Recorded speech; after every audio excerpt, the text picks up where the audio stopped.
नमस्कार विद्यार्थियों, मैं ईश्वर लक्ष्यकार उड़ान यूट्यूब चैनल पर आपका हार्दिक स्वागत अभिनंदन करता हूं। मैं विज्ञान विषय का कक्षा 6 का प्रथम अध्याय लेकर आपके सामने उपस्थित हुआ हूं।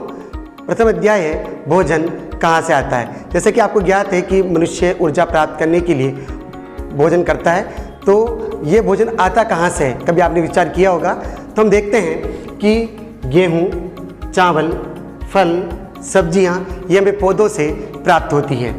दूध, अंडा और मांस जैसे खाद्य पदार्थ जो हैं ये हमें जंतुओं से प्राप्त होते हैं। अर्थात हमारे भोजन के दो स्रोत हैं, एक पादप और जंतु। तो इस प्रकार हम देख सकते हैं कि हमारे जो भोजन के दो स्रोत हुए पादप और जंतु, इससे हमें विभिन्न प्रकार के खाद्य पदार्थ प्राप्त होते हैं।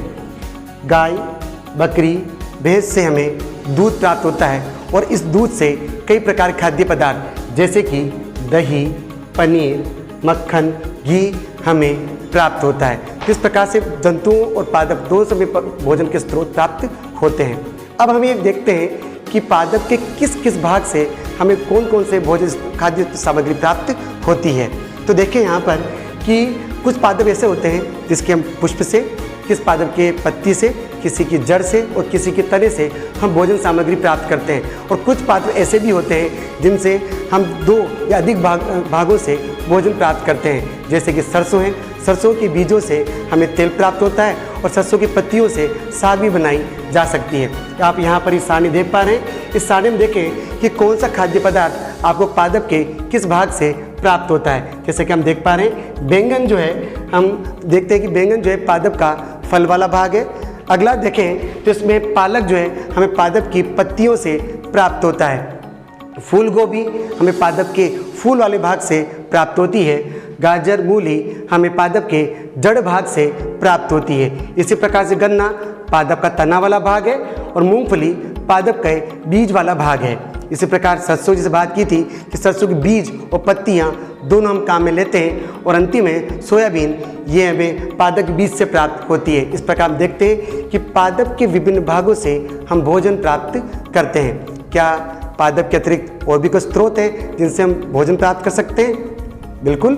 जैसे कि आप देख पा रहे हैं ये मधुमक्खियों का छत्ता। मधुमक्खियाँ जो होती है अपना भोजन निर्माण करने के लिए फूलों से मकरंद अर्थात फूलों का रस चूसती है, जिसे वह अपने शहद छत्ते में लाकर इकट्ठा करती है और शहद का निर्माण करती है। उसी से हमें शहद प्राप्त होता है। आगे हम देखते हैं कि जंतुओं को भोजन के आधार पर किन किन भागों में वर्गीकृत किया गया है। तो जंतुओं को भोजन के आधार पर 3 भागों में वर्गीकृत किया गया है। जिसमें पहला भाग है शाकाहारी अर्थात हर्बीवोरस। जैसे आप देख पा रहे हैं वे जंतु जो केवल पौधे और पादप उत्पाद का सेवन करते हैं शाकाहारी हर्बीवोरस कहलाते हैं। उदाहरण देखें हाथी, जेब्रा, गाय, हिरण, बकरी, खरगोश, ये सभी प्राणी जो होते हैं अपने भोजन के लिए केवल और केवल पादप पर निर्भर करते हैं। इन्हें शाकाहारी अथवा हर्बीवोरस कहते हैं।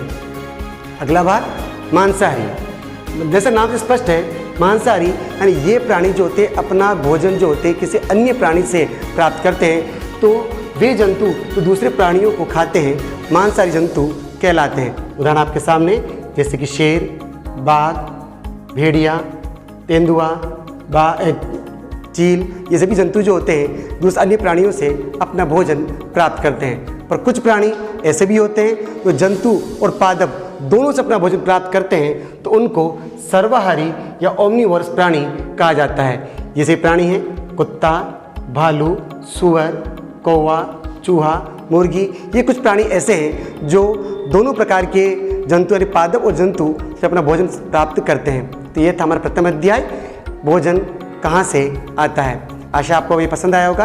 अब हम इसके बारे में कुछ प्रश्नोत्तर कर लेते हैं कि आपने क्या क्या पढ़ा है, एक बार रिवाइज कर लेते हैं। तो जैसे कि आपको सारणी यहाँ पर, तो कॉलम 1 में दिए गए खाद्य पदार्थों का मिलान कॉलम 2 से करना है। तो कॉलम ए में पहला है दूध, दही, पनीर, घी।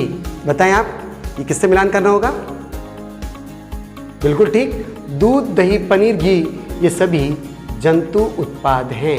बिल्कुल ठीक।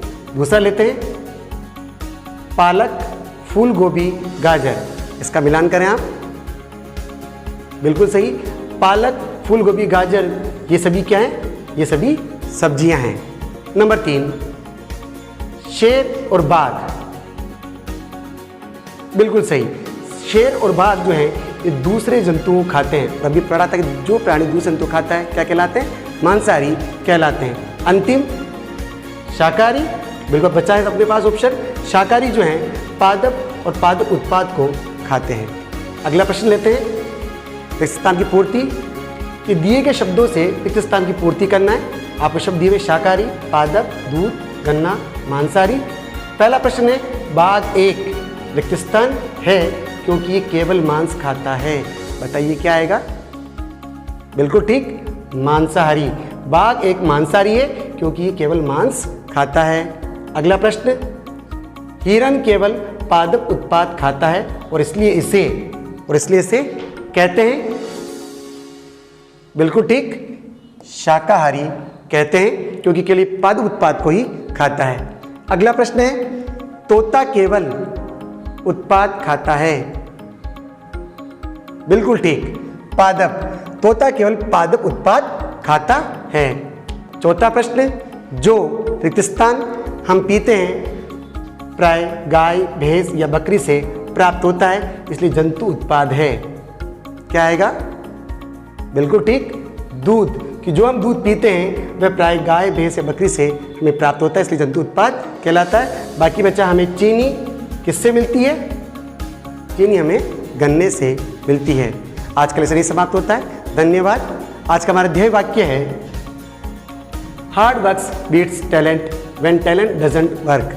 यानी कोई जन्मजात प्रतिभा है आपके सामने तो आप एक कठिन परिश्रम से उस जन्मजात प्रतिभा को भी आप पीछे कर सकते हैं, बशर्ते आप मेहनत करते रहें और सफलता को प्राप्त करें। आपकी कोई भी क्यूरीज हो तो मैं व्हाट्सअप नंबर पर आप व्हाट्सअप कर सकते हैं, प्रश्न पूछ सकते हैं। हमारे चैनल को सब्सक्राइब करें, लाइक करें। धन्यवाद।